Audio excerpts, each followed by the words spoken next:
Good. I'm really glad that all of you, even in the silence of starting the meditation, you could feel the blessings and you became part of the blessings. In reality, that is all that there is to life and meditation and everything and everyone. You become a part of the blessing. You have that feeling. Now, we did this meditation in total silence without any activity, unless and until you count breathing. So, just by being cognizant, being aware, just by having a different outlook, even into inaction, non action, extremely just being even lazy. That's what being lazy is, not doing anything. So, even at that activity, when we are able to see, no, I'm sharing my blessing, automatically for those few seconds that you are considering to accept yourself as a blessing to everything and everyone, immediately at that moment, you are enlightened. You don't have to go to Himalayas, you don't have to read Bible, you don't have to do anything but one thing, except that even your inaction, or even in your inaction, have gratitude so that you see yourself as a blessing. That's all. All other pathways will lead you to this place. No matter whether you travel around the world looking for God, or you find 100 cool gurus, or you find one guru, or you don't find any guru, or you read 10 books, or you meet 20 interesting people, or 40 interesting things happen to you, it doesn't matter. The end game is that even in inaction, you see yourself as a blessing. You can see yourself with gratitude. Oh Lord, thank you that I'm part of this blessing which is on this planet, and whatever I can, I will do for others. You are enlightened. And there is no such thing that, oh, you could have done more, you could have done less. This that criteria is decided by only you and you only. That is why it is so wonderful to have a life in which there is a balance. Most of us are from middle class. You're not an oligarch. None of you is a king, except king of heart. And none of you is exactly a pauper. You have got internet. You are in the North America. You're not dying of cold or anything. You may be dying of anxiety and stress. That's part of being on this planet, especially in North America. That's part of the deal. But even anxiety,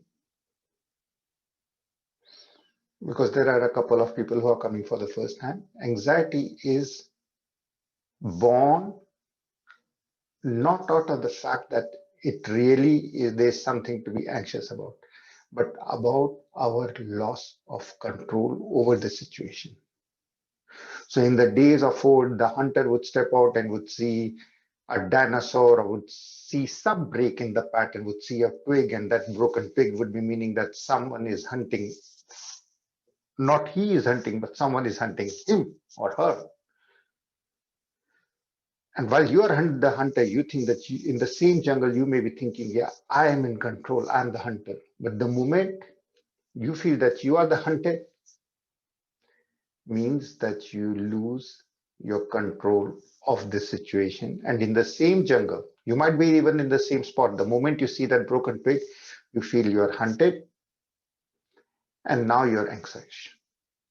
Now you have a high attack of anxiety resulting from whether I should flight,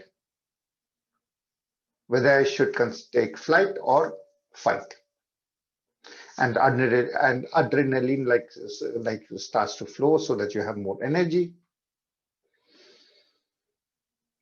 And this instinct, maybe probably at some point it helped us to survive. But now we live in North America. There are no broken pigs around anymore. And still we get the same sort of anxiety. The boss says something, the wife says something, the mother says something, some friend says something, someone at the subway says something, or someone drives the car in a different way, or something which is different than our expectation. And we become anxious because we have 24/7, we have thoughts. That is the nature of the mind. The mind is a thinking process. What are thoughts?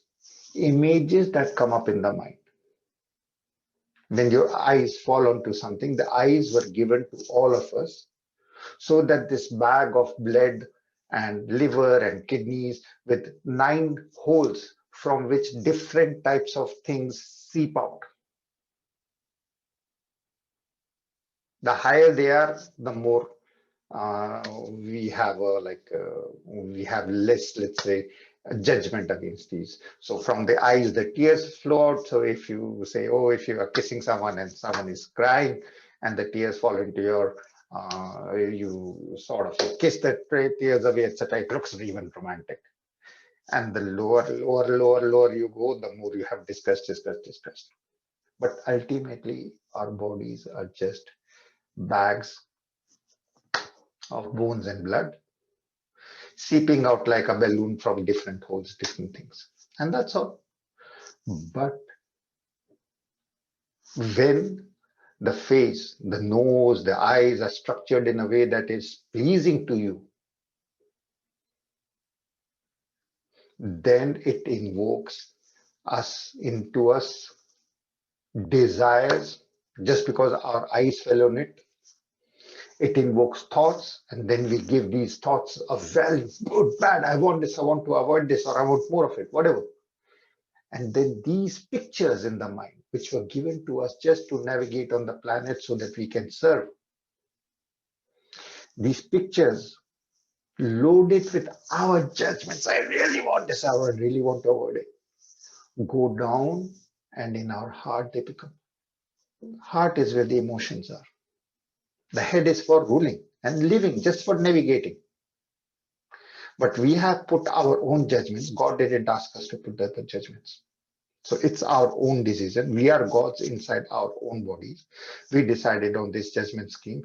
And some may be here thinking, oh, caviar is so good. And some might be thinking, fish eggs so rotten and disgusting. Or goose liver and the French, wow, it's a delicacy, and the whole of India is holding its nose. And it's a large continent, India. So a lot of people, different reactions, our own judgment system sees something, likes, dislikes, it goes into the heart.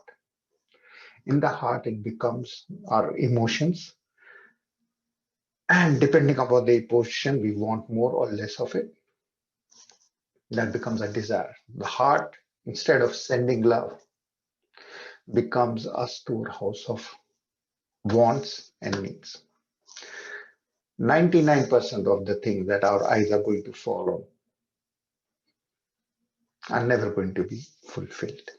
Never. They are going to be the flesh that you want belongs to the neighbor, or that person doesn't is not interested in you and all that. That's why all the tragedies and all the dramas are born or something. And the whole of, if you watch Hollywood or movies or serials, it's about someone, I want this, and then throughout the whole serial, achieving that in small steps, etc. Finally getting that, everyone is happy. Because these are stories. Stories are born out of something that you want, and then finally achieving it. And if not achieving it, it becomes a tragedy, but it's still a story.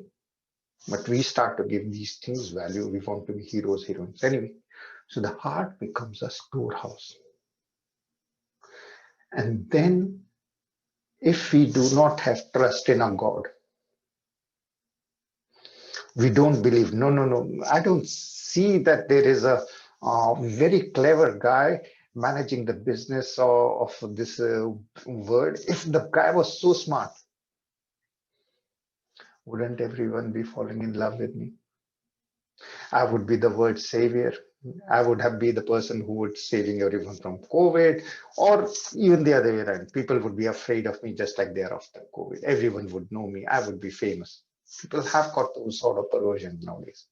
They want to be famous at any price. So the heart is storehouse when desires are not met, and that's the fundamental of Buddhist religion also. What Buddha saw that desires are never ending, unfulfilled desires make you sad. Therefore, sadness is never ending. Those are the first three truths that he discovered. And Buddhism, see, those are the three rock solid statements of Buddha, the first three truths. So desires are unending, and slowly these desires, because now you're really doubting whether there is the God, the manager of your this company called the earth is really intelligent.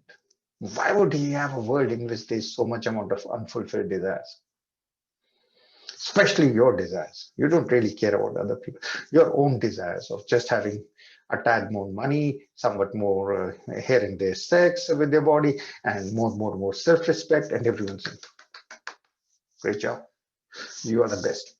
You are numero uno. You're the best, and you are agreeing. Yes, I'm the boss. That's all. That's all a person needs to be happy. Nothing more. There isn't anything else. It's going to be coming down to getting down to, yeah, people living and dying, people waking up every day and religiously hypnotizing themselves. I will be making more money. I'll be more successful, and that success is I'll make more money. So someone will have less. That doesn't matter because I must have more. So the heart, when it doesn't get what it wants, those desires become heavy and they become angry first at God. It can also be at someone else. My husband didn't deserve me or doesn't appreciate me. My boss doesn't appreciate me. The world doesn't appreciate me. God doesn't appreciate me. So if God doesn't appreciate me and I seem to be having a bad time, means there is no God, and that's it. So that anger gets into your liver or our liver. And when we have anger, again, this is a control issue because you have a heavy doubt that there is really a God because God is not really helping you. If God was there, then the whole world would be in love with you. You would be the influencer number one, just living your life and from time to time taking selfies or doing this and that, and people would be watching you on YouTube religiously, enraptured, enraptured in and sending you your wishes and heavily jealous of you. And from time to time, you will conduct once a month, you will write a book or something and say, I live my life like this, and this is the way that I became influencer. My nose is perfect, my this is perfect, and I have the perfect accessories, etc. And this is how I make my life live so cool. And everyone would be really fooled because it doesn't matter whether you have the cool life or not cool life. It doesn't really matter. What matters is whatever the life, and the more difficult life you have, the better it is. The more difficult life you have on this planet, the better it is for you because if you are rich and you are good looking and you're even young and you even consider yourself to be lucky, you're probably not going to be spiritual. Unless you have crossed 50, 55, and now you're realizing, I had this time on this planet Earth and this time is going away fast. Now I must make amends. I've wasted 55 years on living a cool life, which meant for my body image. Okay. You can take a turn around there. It's okay whenever time is very relative. So the heart desires unfulfilled, leading to anger at God, at other people, and God and other people are the same. You are not seeing God because you're seeing other people. Well, it's not like it sounds like as if God is a jealous person. You're seeing other people, so I'm not going to be visible to you. How dare you see other people? It's not that common sounds like that, but it's not. It's just that as long as you don't see God in other people, you're not going to be able to see any God at all, my dear. The more and the more difficult relationship you have with the other people, the more you have to be seeing God in that. How is it that the adventures of our life are going to be happening if other people who are enablers,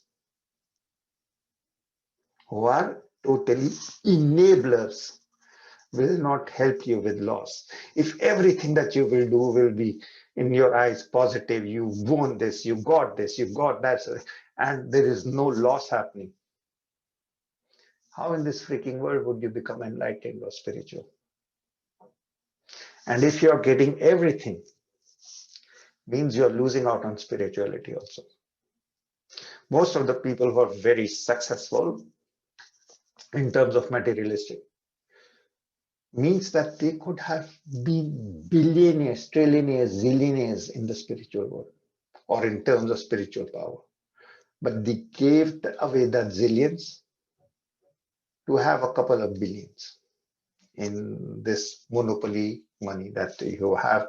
What can you do with this monopoly money beyond a certain point? We are all in North America. We have a comfortable base. If you have 100 houses, I just saw some serial about some series about a guy with 42 houses and he wanted a bride for himself, so he was looking for one.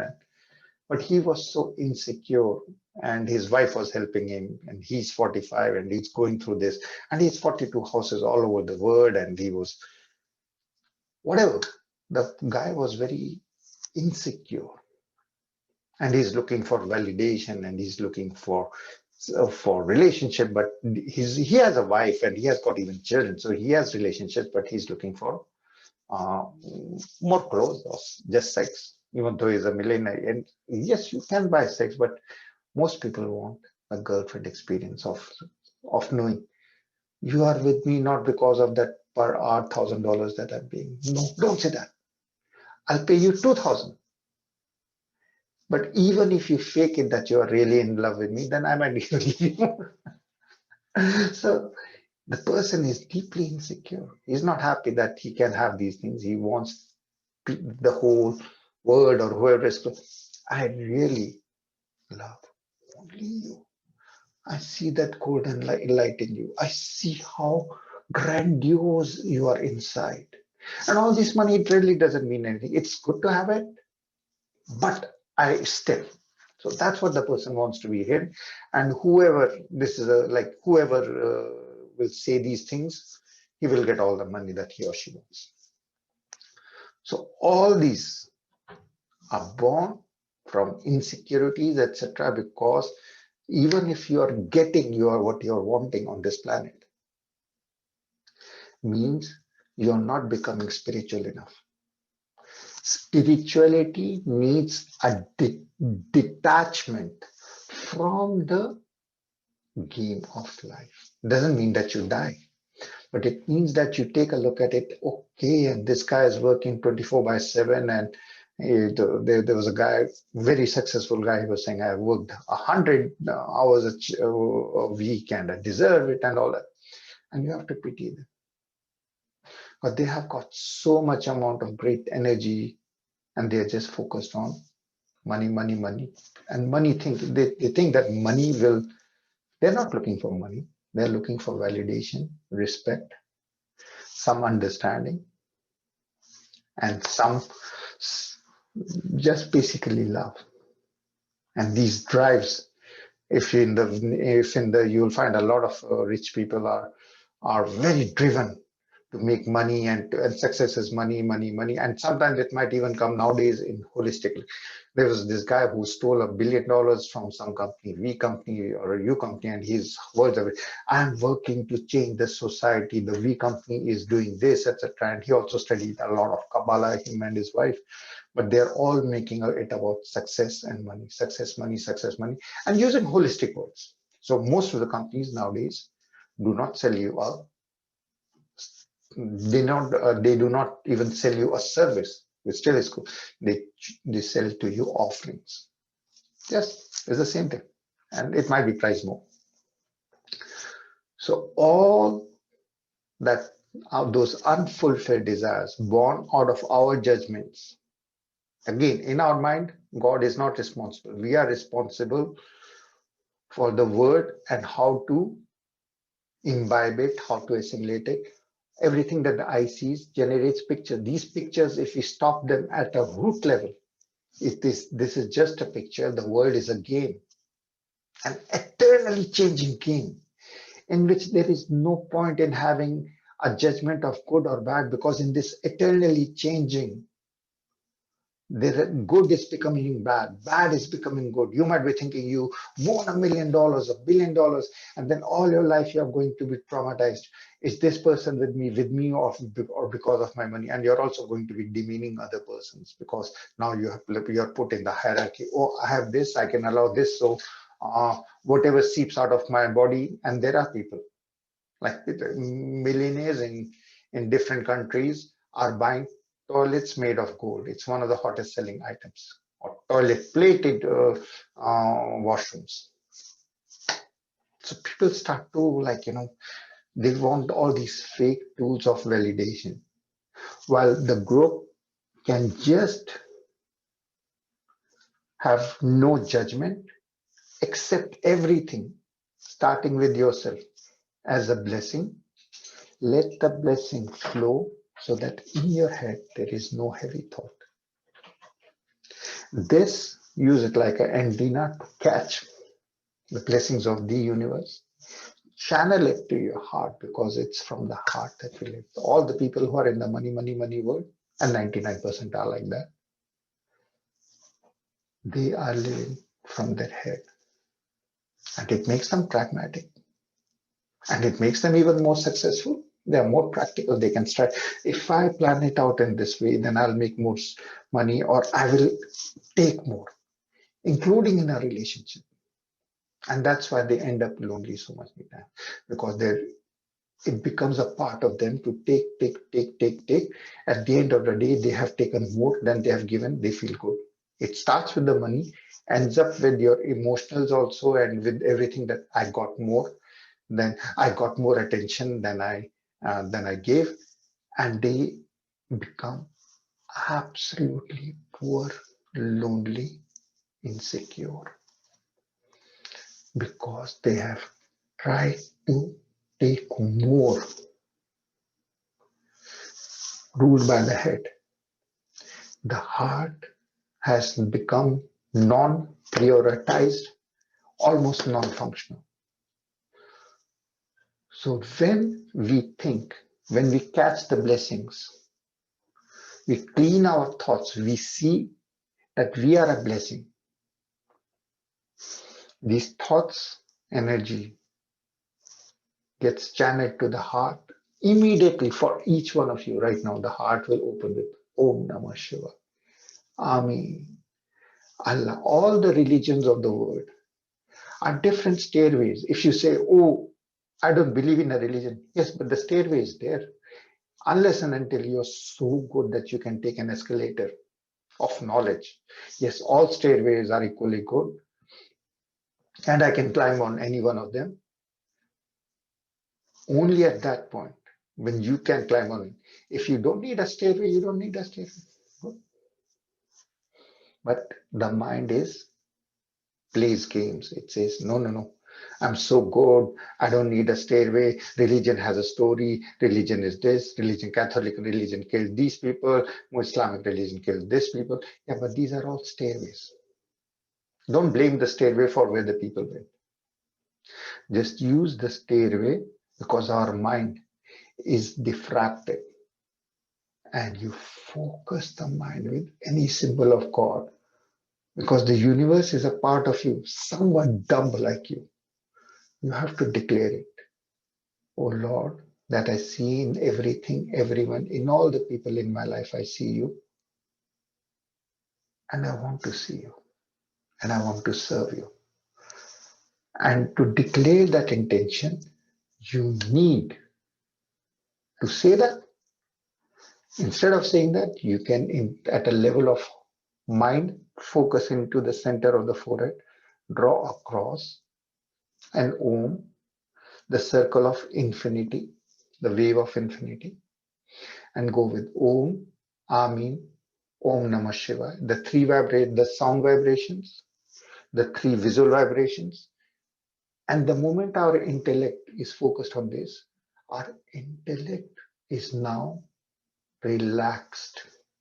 It lets its guards down so that the fountain of love which is in our heart, meant to give, gets open like a lotus, showering everyone with love.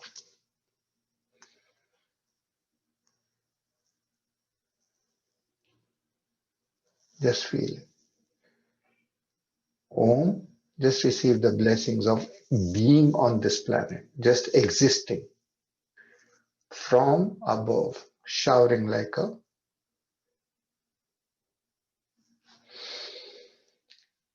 light drizzle. Om.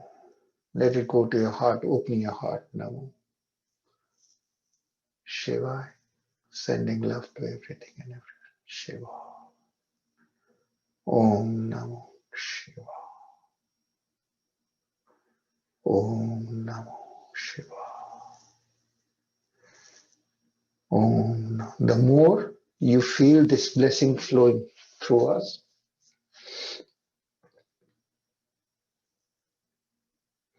the more your head, where we keep the functioning of the mind, which is judgments on all these pictures in the mind, we clean them up and we focus. The head is calmed down. The brain has got no more pictures. Everything is golden, accepting the blessings, accepting that I am a blessing for others. And now you start to see with your heart's eye.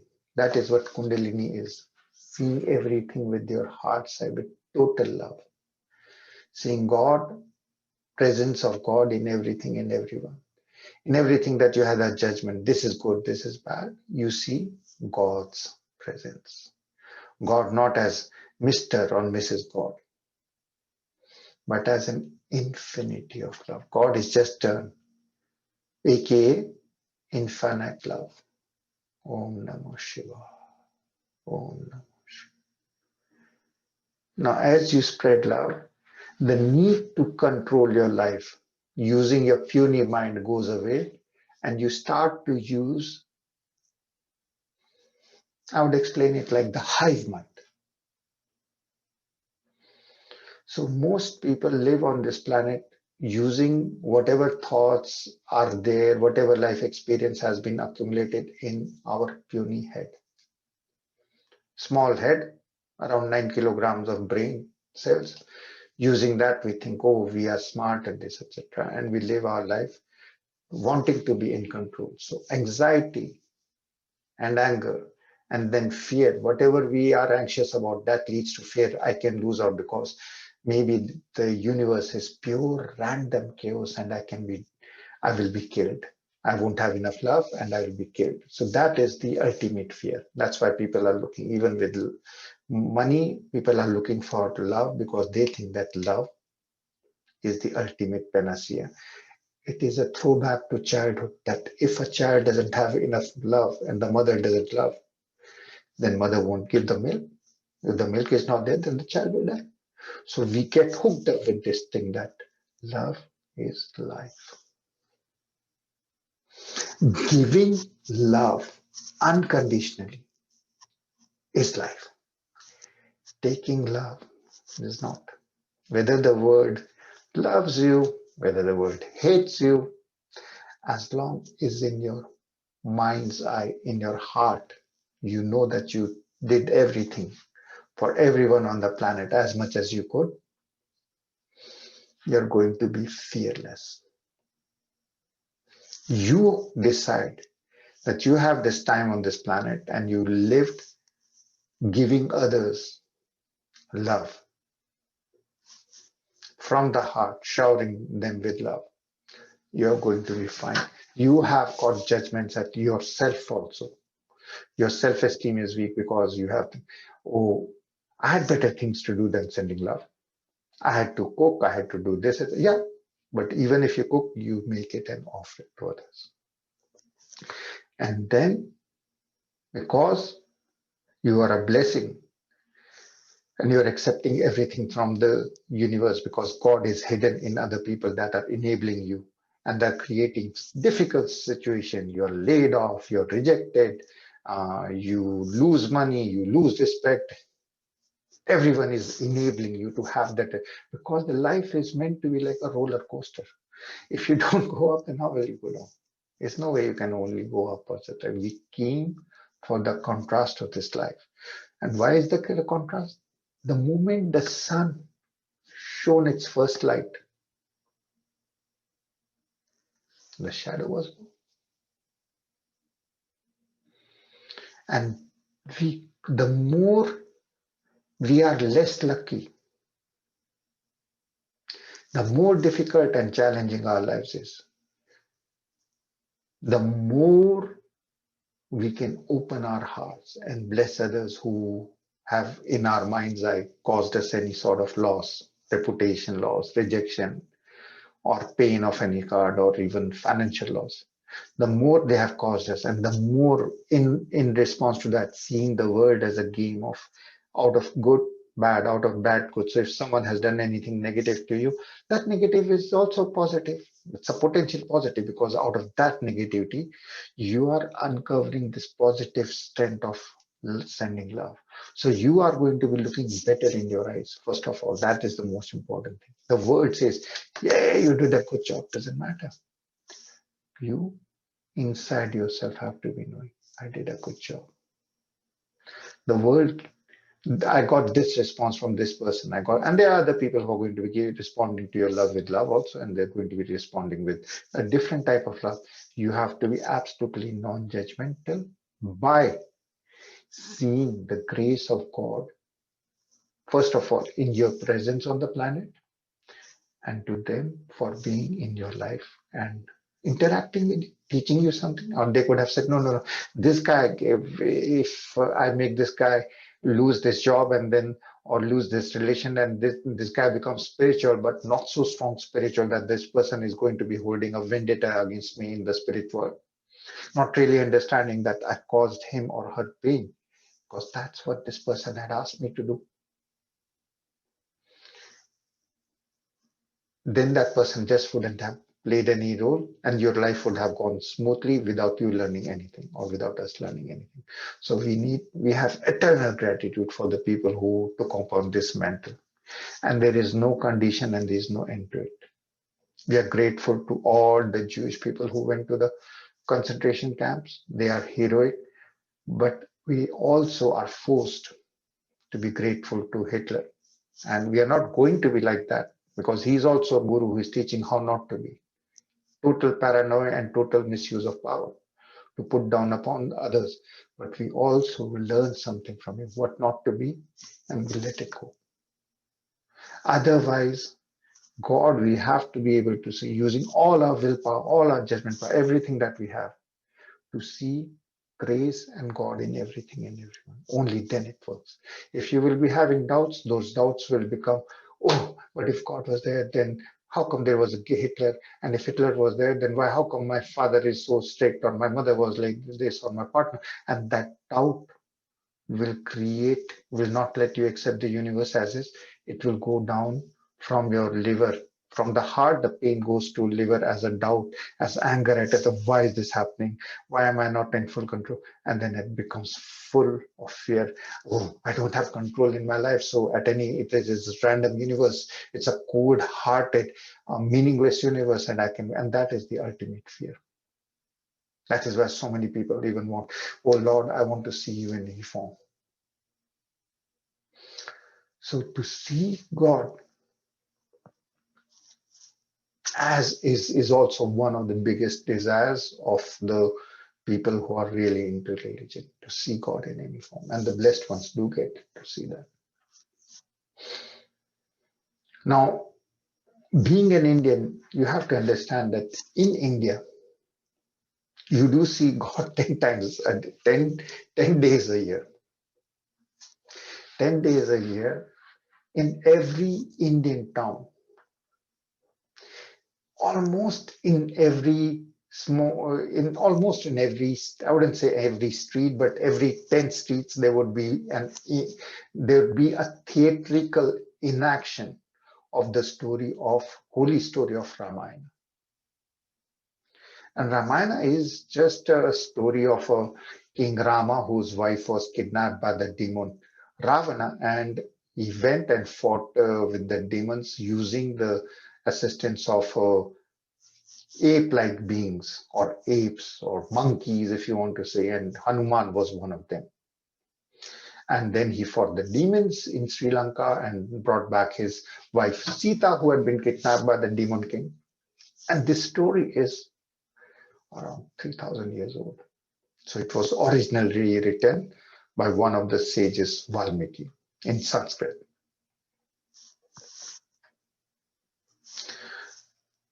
And around that time, even before time etc. became, there are the stories which are known as Purans in the They're written in Sanskrit. They are a lot of them have been lost, but they're still preserved. And in one of them it says, well, Valmiki will write the story of Ramayana, which the author might have known. It's around the same timeless place. And but in Kali Yuga, there will be another reincarnation of Valmiki called Tulsidas. So these lines are written 3,000 years ago, at least. And Ramayana and Mahabharata, these are the two books holding the officially in the Guinness Book of Records, the oldest and the longest poems. The oldest and the longest poems. And both of them are holy. But Mahabharata is about war, and in the center of the Mahabharata is about Gita, the Lord Krishna telling to Arjuna the clarity to free yourself and become enlightened. Ramayana is a very adventurous, very idealistic story. It's Ramayana and Mahabharata, like Mahabharata is like Dostoevsky's book, full of murder and a lot of intricacies, and characters are driven as if from real life, from the criminal world. And Ramayana is very idealistic. There are demons, they're positive, and Lord Rama has got no blemish. And everyone in his party has no blemish. So, and they are fighting demons. So it's a very black and white, while Mahabharata is very complex. Now, it was already written that there will be someone called Tulsidas, but these lines were in the Puranas are very secretive. They were not spread across everywhere. So in 1560 at around that time, a boy is born, and his name is not initially Tulsidas. Tulsidas he became later. But he has a tough life. The stars have told his parents, who are Brahmins, that his presence in the family will be really can mean death. And those times, astrologers ruled India. They still do. So he was sent away. His mother, who was taking care of him, his stepmother died, and then he was almost begging every day. And then another family adopted him and sent him to Varanasi, where he became a scholar. Like he learned the books, the holy books, and he was becoming a Brahmin. And he got married at that time. So I'm just going to focus on one part of his life, one incident of his life. So now the young guy is now around he's young, in around 24. He's married. He has got a wife, and her hometown is across Ganges, the holy river. And she goes to her parents' house as is usual. But in the night, Tulsidas really wants to be with his wife. He has a sexual infatuation. Everyone is aware of that, so I don't have to explain. And he starts to swim across the river in the night to reach his wife. He knows the place, etc. And he sticks with it. And he wrote these lines himself. So he attaches himself to a log which is floating by. And when he gets to his wife's house, he finds her in the darkness and knocks, etc. She opens and she sees on him that he's wet, of course, but he also has ashes of a dead man on him. And she knows these ashes because these are the cities where everyone comes. Well, everyone tries to come to be burned because these are holy places. If you get burned over there, your last funeral rites are over there, and it's still active. It's in Banaras. She sees and she says that you came. How did you come? He says, I just I just got attached myself to a log and swam across, and I'm so much in love with you. And she told him, look, you attach yourself. What you thought was a log was the body of a dead person, because a lot of times poor people come to these places to have their funeral rites, and because they don't have so much amount of money to be burnt fully, because you need oil for that. So at a lot of times in Ganges, the half burnt bodies are thrown out. It still happens. This happened 3,000 years ago, 500 years ago. It still is happening. Rare, but it happens. I have seen it. You can sit at times that in the Ganges, a dead body will be getting like half burned body will be like to be sure. Not very often, but sometimes. So she said, did you realize that you attach yourself to a dead body, half burned body to get to me? What you thought law was that? And if only you wanted the Lord as much as you wanted me tonight, you would be a great person. And he was always really trying to be a poet, so you would be a great poet. And that's when he became Tulsidas, thus the estate. He left his wife and then he became what is known as a sadhu. And then he wrote, Tulsidas wrote Ramayana. Now, Ramayana has seeped into the Indian culture. So every year, 10 days before Diwali, the story of the fight and war of King Rama, whose wife has been kidnapped by the demon Ravana. And there are lots of historical things which are being proven because he had to cross the Indian Ocean to get to an island, and they have found some stones, etc., which are called today Rama, like satellite pictures have captured that this was actually the bridge that Rama created to go to Sri Lanka and bring back his wife. So there are some twists to that which seem to be showing yes, it was a historical fact. That, and how big do you need an imagination to say that the king of Sri Lanka would be considered to be a demon from the people of India, and they went and fought her and brought back their princess, and they built a bridge from India to Sri Lanka for that. And the remnants of that bridge with stone, have been captured by the satellite pictures. And in India, it was a big furor. Oh, it's proven, etc. But it doesn't really mean historically, yes or no. Does it really mean anything? What means is that these are all symbols which are so powerful that 10 days a year, Ramayana, the story of Ramayana from his birth to the end, to the last day when he kills the 10-headed uh, demon Ravana and comes back, is celebrated everywhere. And the literature, Hindi literature, Indian literature is full of all analogies, etc. Oh, this is like Rama's like sword; it will cut through anything, etc. It's all this. Oh, this is a decision, or oh, you want to have this like Rama or something. Something. It has seeped into the psyche of the people. So it's one for the planet. So 10 days, these all actors, local actors, they don't have to be professional, will fulfill the role of Rama, Lakshman, Ravana, Sita, and they will, in 10 days, they will have this. And it's, if you go to India and anywhere, I don't know about right now, But it used to be that every 5 kilometers, you will find that people have collected, that we have created a small stage and are enacting Ramayana. So they see this very simple story in a way, that there is a prince who becomes a king and he's fighting demons and his wife is kidnapped and he brings her back. And Rama is considered the avatar of the Lord Vishnu. So Indian, I would say the three basic Indian gods. So Brahma, the creator, Vishnu, the creator of the creator, but also the balancer,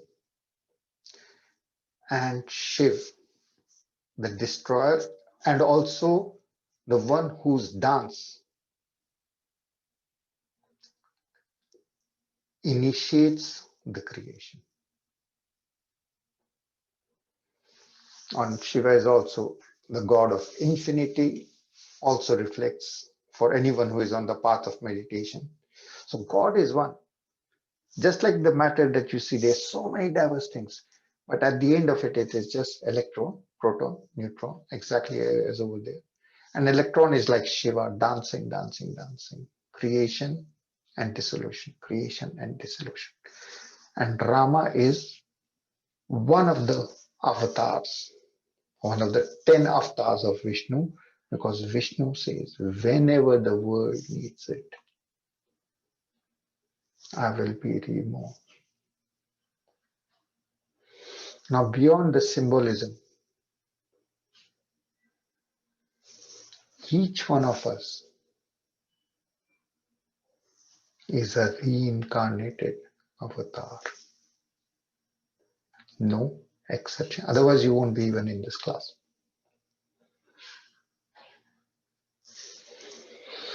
And your job is to balance out the world. The world has become mad by just playing the rules by mind of the game. This is in my mind, this is this, etc. Look at the news. 99% of the news is it's an ode to money in some form. This person made more money. This person has an electric car. This person is taking us to Mars, and we are going to be investing in this thing, and this will become like this, etc. And investing is just another name for gambling. It's not a big deal. But everything is about money, money, money, and even power is money. Even power is money. So everything is about that. Just like when I go to the park, I see so many people exercising, focused on the physical. And when you look into that eyes, you see that, yeah, they want to be good looking and attracting the other sex, which is fair enough. But for every 100 people that I saw in the park exercising themselves, I saw only one person in the church exercising spiritually. So there is going to be always a disconnect between us who are becoming spiritual and the materialistic world. We would be considered even, I would say, the extreme compliment would be mad. The extreme compliment would be if we are considered mad. Yeah, because we, even after listening to what this, I don't call it a lecture, rant, whatever you want to, it's flowing through me. It's not like I'm saying, I'm just saying, and my lips are moving. Whatever the universe is trying to communicate to you. So, because there is going to be a disconnect, you are being reborn as Vishnu, as the creator, to balance out the world, which is totally ruled by money, money, money, and owed to money. Everything is about money. And the more you make, the more you take, the more you have these toys.